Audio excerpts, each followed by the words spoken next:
Sun Tzu, The Beautiful Art of War. A military book from ancient China that dates back to the late spring and autumn period, The Art War, is a classic work, roughly 5th century BC.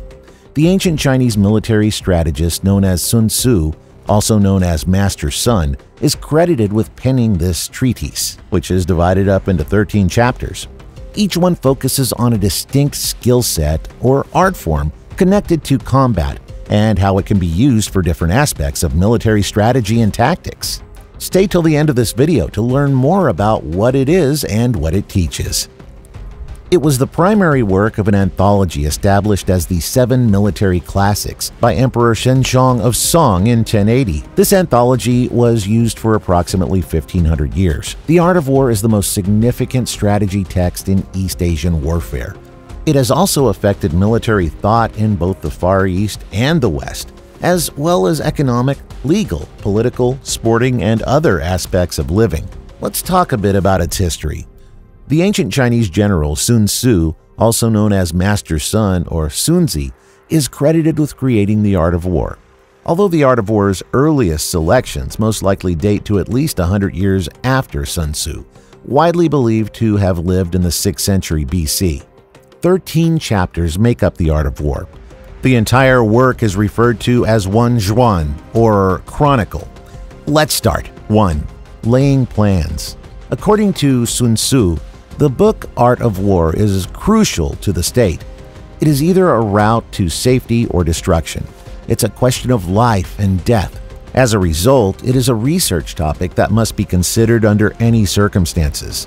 Therefore, 5 guiding principles in the art of war must be regarded while attempting to assess the situation on the battlefield.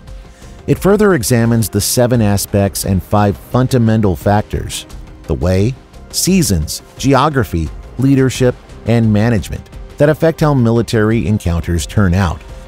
2. Waging wars.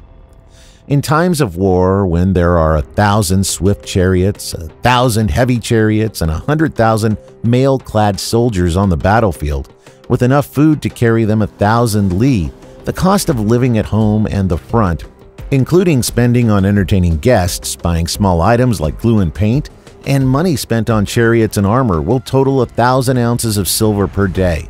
3. Attack by stratagem. In the practical art of war, taking the enemy's land whole and intact is desirable. Splintering and destroying it is less advantageous. So too is it preferable to recapture an army instead of swallowing it, or take a regiment, detachment, or company in its entirety as opposed to destroying it. 4. Tactical dispositions. The best warriors of yesteryear would first ensure their adversary could not defeat them, and then they would patiently wait for the right moment to strike. It's up to us to protect ourselves from defeat, but the enemy opens the door to victory by giving us a chance to win against him. Therefore, the skilled fighter can protect himself from loss, but more is needed to guarantee that he will prevail over the adversary. We're glad all of this knowledge is keeping you interested. Stay tuned to learn more. We collected all these unique studies, and we'd appreciate it if you could consider subscribing to our channel and clicking the like button. 5. Use of energy. It only takes dividing up their numbers for a large force to be controlled on the same basis as a small group of soldiers. Signs and signals are the only difference between fighting with a vast army under your command and one under your control. Both direct and indirect moves work to ensure that your entire host can survive most of the enemy's attack and remain unharmed. The science of weak and strong points has an impact on the possibility that your army will have the same effect as a grindstone slamming into an egg. 6. Weak and strong points. According to Sun Tzu, the one who enters the field first and waits for the adversary to arrive will be fresh for the combat. The person who enters the area second and must rush into battle would be worn out. As a result, the cunning combatant impresses his will on the opponent, yet does not allow himself to be subjected to the enemy's will. He can either make the adversary approach on his own by offering advantages to him, or he can prevent the opponent from approaching by inflicting damage. When the opponent is relaxed, he may bother him. If the enemy is well supplied with food, he can starve him.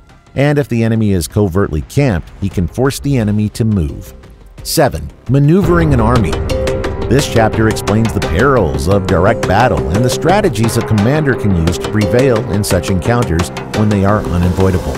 8. Variation of tactics. The necessity of adaptability in the reactions of armies is emphasized here. It shows how to respond appropriately and successfully to changing circumstances. 9. The Army on the March. It discusses the various predicaments an army may find itself in while moving through new enemy territory and the appropriate ways to react to these predicaments. A significant portion of this section is dedicated to analyzing other people's motivations. 10. Classification of terrain. This article looks at 3 main categories of resistance: distance, risks, and barriers, and the 6 different ground positions that can result from those types of opposition. These 6 other locations on the field each have their own unique set of benefits and drawbacks. 11. The 9 situations. This article describes the 9 typical scenarios or stages that can occur throughout a campaign, ranging from dispersing to killing, and the specialized concentration that a commander will require to navigate these scenarios properly. This article also discusses the specialized attention that a commander will need to navigate these scenarios properly. 12. Attack by fire. This article examines the use of weapons in general and the specific application of the environment as a weapon. Specifically, the report focuses on using the environment as a weapon.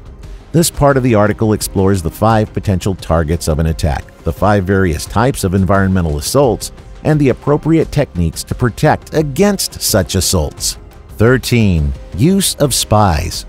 According to Sun Tzu, 100,000 warriors must be raised and marched over long distances at tremendous cost to the people and state resources. 1,000 ounces of silver will be spent each day. Men will collapse on the highways from exhaustion, and there will be an uproar at home and abroad. 700,000 families' ability to work will be hampered. Armies hostile to one another may battle for years to win a victory decided in a single day. Given this, it is the height of inhumanity to continue to be ignorant of the enemy's position only because one dislikes the expenditure of 100 ounces of silver on honors and emoluments. A person who behaves in this way is not a master of triumph, a leader of men, or a present aid to his king. Therefore, foreknowledge permits the wise sovereign and the good general to strike and conquer to accomplish things beyond the reach of ordinary men. Thus, here are 3 pieces of advice from the great master Sun Tzu. You should participate only in fights that you are confident you can win. It would help if you deceived your opponents, which will get them to do what you want. You should lead your team as if you were leading a single individual by hand. Overall, it's a beautiful book that explains the art of war. Well, now that the topic's ended, you must understand what a big hype this book has been. If you liked the video, hit the like button and subscribe to our channel for further updates. Tell us how it went, and if you have any suggestions, please include them in the comment section below. We're interested in hearing what you expect from our content.